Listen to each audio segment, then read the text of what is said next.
ஆண்டவராகிய இயேசு கிறிஸ்துவின் விலையேறப்பட்ட நாமத்தினாலே ஏஜே பவர் மினிஸ்ட்ரியின் சார்பிலே அன்பின் வார்த்தைகள் நிகழ்ச்சியிலே உங்களை சந்திப்பதிலே மிகவும் சந்தோஷம். எனக்கு அருமையானவர்களே, இன்றைக்கு ஆண்டவர் கொடுக்கிற அன்பின் வார்த்தை மார்க்கு நற்செய்தியின் புத்தகம் 5ஆம் அதிகாரம் 34வது இறைவார்த்தை. உன் வேதனை நீங்கி சுகமாகிரு, உன் நோய் நீங்கி சுகமாகிரு. இன்றைக்கு வேதனையோடு இருக்கின்றீர்களோ, நோயோடு கூட இருக்கின்றீர்களோ, பாரத்தோடு இருக்கின்றீர்களோ, மிகுந்த வியாகுலத்தோடு இருக்கின்றீர்களோ, உங்கள் வேதனை எல்லாம் இன்றைக்கு மாறப்போகிறது. அருள்நாதர் இயேசு இந்த காலை வேளையிலே உங்களுக்கு கொடுக்கின்ற வார்த்தை அன்பின் வார்த்தை. அன்பின் வார்த்தை உங்கள் வேதனை எல்லாவற்றையும் மாற்றுகிறார். உங்கள் வேதனை எல்லாவற்றையும் மாற்றுகிறார். எனக்கு அருமையானவர்களே, 12 வருடம் பெரும்பாடுள்ள ஒரு சகோதரியை குறித்து பரிசுத்த வேதம் சொல்கிறது. அவளுக்குள்ள எல்லாவற்றையும் விற்று அவள் தன் சரீரத்தின் வியாதிக்காக செலவழித்தாள். ஆனால் மருத்துவம் செய்யவில்லை, சுகத்தை கொடுக்கவில்லை. எனக்கு அருமையானவர்களே, அவள் இயேசுவை குறித்து கேள்விப்பட்டாள். தமக்குள்ளாய் சொல்லிக் கொண்டாள், நான் ஆண்டவரிடத்திலே கடந்து போவேன், நான் ஆண்டவரின் ஆடையை தொட்டாள், நான் சுகமாவே சுகமாவே சொஸ்தமாவேன் என்று சொல்லி தனக்குள்ளாய் சொல்லிக்கொண்டு ஆண்டவரை நோக்கி வந்தாள். ஆண்டவரை நோக்கி வந்தாள். திரளான ஜனங்கள் மத்தியிலே அருள்நாதர் இயேசு கடந்து வருகிறார். அவரை நோக்கி வருகிறாள். அவரோடு பேசவில்லை, அவருக்கு முன்பதாய் என்று தன்னுடைய காரியத்தை சொல்லவில்லை. ஆனால் அவருடைய விசுவாசம் இருந்தது, அவளுக்குள்ளாய் நம்பிக்கை இருந்தது. நான் என் ஆண்டவராகிய இயேசு கிறிஸ்துவின் ஆடையை தொட்டாலே நான் சுகம் பெறுவேன், நான் சுகம் பெறுவேன், நான் சுஸ்தமாவேன்.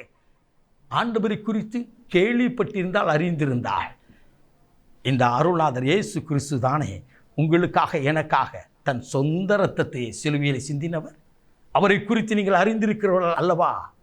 நீங்கள் அறிந்திருந்தாலும் அறியாதபடி இருந்தாலும் இன்றைக்கு அறிந்து கொள்ளுங்கள். எனக்கு அருமையானவர்களே, என் இயேசு உங்கள் வேதனை எல்லாவற்றையும் மாற்றப் போகிறார். இன்றைக்கு ஆண்டவர் வாக்கு பண்ணுகிறார், உன் வேதனை எல்லாவற்றையும் நான் மாற்றுவேன், உன் நோய் எல்லாவற்றையும். அந்த அருமை பெண்மணி இயேசு கிறிஸ்துவை தொட்டாள். தொட்ட மாத்திரத்தில் சுகம் பெற்றாள். ஆண்டவரிடத்திலிருந்து ஒரு வல்லமை கடந்து போனது. அருள்நாதர் இயேசு சுற்றி சூழ இருந்தவர்களை பார்த்து கேட்டார், யார் என்னை தொட்டது என்று சொல்லி. எனக்கு அருமையானவர்களே, கூட்டத்தில் இருந்த சீசர்கள் சொன்னார்கள், இத்தனை கூட்டம் நெருங்கிறது, இத்தனை பேர் நெருக்கிறார்கள், யார் தொட்டார் என்று கேட்டால் எப்படி? இல்லை, என்னுடைய வல்லமை என்னிடத்திலிருந்து கடந்து போனது என்று சொல்லி இயேசு சொன்னார். ஆம், இன்றைக்கும் அதே இயேசு வல்லமை உள்ளவராய் இருக்கிறார். அதே இயேசு தேவனுடைய வார்த்தையை கேட்கிற என் அன்பு சகோதரனை, சகோதரியை, தாயே, தகப்பனே, தம்பி, தங்கையே, உங்களோடு கூட கர்த்தர் பேசுகிறார். அதே வல்லமை, பரிசுத்தாவின் வல்லமை இன்றைக்கு மாறாதபடி இருக்கிறது. அவர் உங்கள் வேதனைகளையும் நோய்களையும் நீக்கி போடுவா.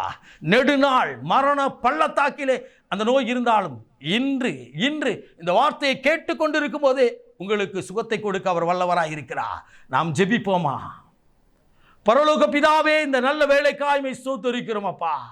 இந்த நாளிலும் கூட அப்பா, உன் வேதனை நீங்கி சுகமாகிறீ என்று சொல்லி கேட்ட இந்த வார்த்தை நிமித்தம் உம்முடைய வல்லமை அவர்களுக்குள்ளாய் கடந்து போவதாக. எப்படிப்பட்ட வியாதியோடு இருந்தாலும் உம்முடைய தள்ளும் உள்ள கரம் தொட்டு சுகமாக்குவதாக, தள்ளும் உள்ள கரம் தொட்டு அவர்களுக்கு வேதனைகளை மாற்றுவதாக.